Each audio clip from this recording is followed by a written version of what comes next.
Alors, la première question qui est posée, c'est comment sont organisés les cours. En bac 1, on va consolider et solidifier les connaissances linguistiques des étudiants et on va petit à petit les amener vers les compétences qui sont un peu plus difficiles à maîtriser, comme par exemple les compétences orales. Concrètement, ça veut dire quoi?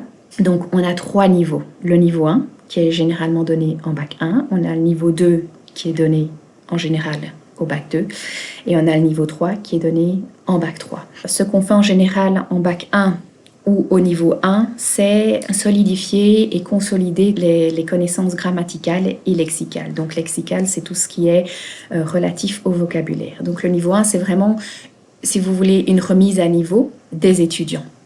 En niveau 2, ce qu'on fait, c'est qu'on se concentre essentiellement sur les compétences écrites. Et en niveau 3, vu qu'il s'agit de l'année avant qu'ils rentrent en master, et sachant qu'en master, c'est surtout l'oral qui est travaillé, donc en niveau 3, on va également se focaliser sur les compétences dites orales.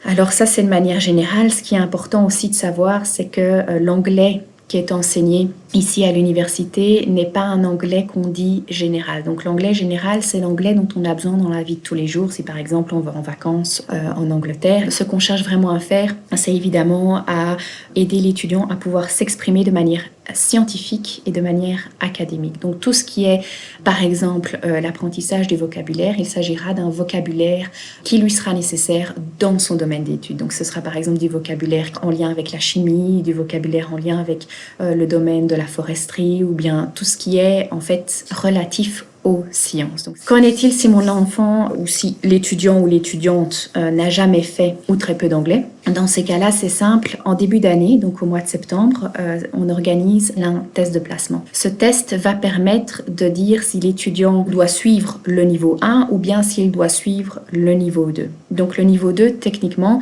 c'est un niveau qui est dit plus avancé. Imaginons que le futur étudiant ou étudiante a passé 1 an aux États-Unis et qu'il a donc plus de facilité à s'exprimer en anglais.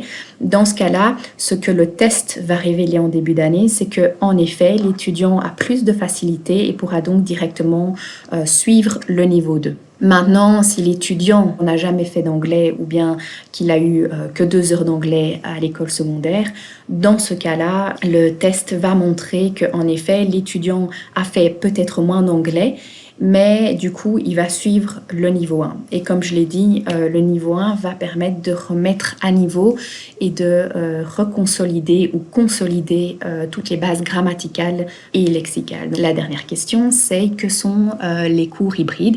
Les cours hybrides, ce sont en fait des cours de spécialisation qui sont donnés en anglais. Ce sont des cours également qui sont exclusivement donnés en master, donc les bacheliers n'auront pas de cours hybrides, c'est seulement une fois qu'on arrive au niveau des masters que les étudiants pourront suivre ces cours-là. C'est doublement bénéfique puisque cela permettra aux étudiants d'acquérir le vocabulaire spécifique, le vocabulaire propre aux bio-ingénieurs au travers de ces cours. Je pense que j'ai répondu aux 3 questions principales. Maintenant, si vous avez d'autres questions auxquelles j'aurais peut-être pas pensé ou bien quelque chose qui était peut-être moins clair, je vous répondrai évidemment lors de la séance de questions-réponses virtuelles.